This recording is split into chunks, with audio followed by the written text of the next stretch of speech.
I've been riding Kennedy, one of my brood mares lately. She's not pregnant this year, and I've been mostly just riding her like a Western pleasure horse, but if I were to ever take her back to a horse show, I would definitely want to be able to show in one of my favorite classes ever, which is called horsemanship, which is based on the rider's position. You execute a pattern with your horse, and then it's all based on the execution of the pattern and the person's position, the rider's position. And so I've honestly never shortened up a rein with her and acted like I was doing a horsemanship pattern, or even trotted and loped her around like it was horsemanship. So I thought I would try that out on camera. If it sucks, I just won't post it. JK, in my opinion, it does suck, but I wanted to show it as like a before and after because I plan on working on this. So horsemanship, they're going to use the gaits of walk, jog, extended trot, lope, extended lope. There's going to be lead changes, spins, backing, sometimes side passing. There's all kinds of things, right? A big thing in horsemanship is all about transitions from walk to jog, jog to lope, extended jog to slow jog. I mean, and it's all about the rider and the horse being in sync, being a team. And that's not necessarily there yet. It's all about you don't want to necessarily look like you're doing much as the rider. So when you're doing tight turns, when you're doing lead changes, when you're doing speed changes, when you're going through this pattern and maneuvering it, you want to look like you're really not doing anything. You want to look in sync with your horse, but no big hand movements. You want your lower leg still. You want your seat to be not necessarily tight and perched in the saddle. You still want to go with your horse.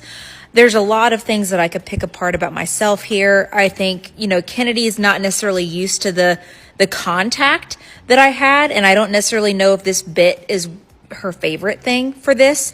I have a broken correction, so it's like a smaller port in her mouth. I also think because she's a Western pleasure horse, and really I've just been letting her lope around like a pleasure horse, sometimes they get stiff in their body and they get kind of stuck to where their body's so straight. And then when you go to do horsemanship and you're trying to, counter canter and you're trying to do a lot of tight turns, their body gets stuck like that. And so that's going to take some work in just flexing her and getting her body straighter, not so like hip in, if you know what I mean, like you do when you're pitching her away for the Western pleasure. And also a little more forward motion. I think I need a little bit more momentum in the canter, especially the lope, especially. So lots of things to potentially work on. I think it was a successful first try. I mean, I achieved, counter cantering one hand, and I achieved an extended trot to a jog multiple times, lots of upward and downward transitions. So we're not starting from ground zero here, but I do see lots of room for improvement and lots of room for me just getting to know Kennedy. She's a very sensitive horse. She doesn't really let you get away with anything. Like if you ask wrong, you see it 1000% on her face, with her tail, with everything. So that's something to also get used to and to just get to know her. But other than that, I mean, I really was happy with it. I just tried to be easy. This was after I'd already warmed her up quite a bit. I'm learning more and more about Kennedy every single time I ride her. The spins were the one thing where I was like, okay, we are slowing that down next time. So I need to really slow those down and work on the fundamentals of the spins, because if you'll notice, her hind end does not stick in the ground literally at all. And a lot of the time she was trying to cross behind in the front as well. I don't know if that makes sense to you, but just things to work on. She wants to just go fast instead of going correct. And so that just means we got to slow it back down before we can add the speed back. But overall, it was a blast. Well, that was really rusty. I, need to figure out Kennedy, because she's a very different horse than anything I've ever ridden. She's very sensitive. She's very you don't have to ask hard, but at the same time, she's out of shape. She's out of tune. And I'm not a pro. I'm an amateur. So yeah, we'll keep working on little things like that and kind of slowing things down, like slowing those spins down and working on transitions. But that might be a fun little project. Now that August has ended and so many emotions have come to the surface. I mean, in the last few weeks, we suffered a tragedy. We lost something that was so dear to us, Seven, but also my heart is so full from the good things that have happened since then. I hope you can understand the conflict of like, there's grief, but then there's also like a thankfulness for what has come from that spurred the grief. I don't know how to explain that, but when Seven passed away, we had already had the Seven scholarship in play. So we had already been donating towards the Seven scholarship. I had already donated the initial first year of scholarships, which is for 7 students. It's $7,000 a piece for third year equine students that are attending the University of Tennessee, Knoxville Veterinary College. Now, there has never been a demand higher for veterinarians, especially equine veterinarians, than there is now. Their numbers are dwindling. And so we need to support those that keep our horses healthy, that are there to be there for our animals that we love so much. And so while that scholarship had already been started, what we then did was we started the endowment. The endowment is so that hopefully this scholarship can live forever. So initially we had the donations set up to where if someone wanted to donate in Seven's name, it went towards the Seven Scholarship Endowment. And when Seven passed, those donations skyrocketed. We got over $200,000, I believe, in those first few days. I haven't gotten an update on what that number is now, but when Seven passed, about a week later, we put out a couple of beautiful pieces of art that were Seven out in the field that people could purchase. It was on blankets and hoodies and t-shirts and mugs and things like that.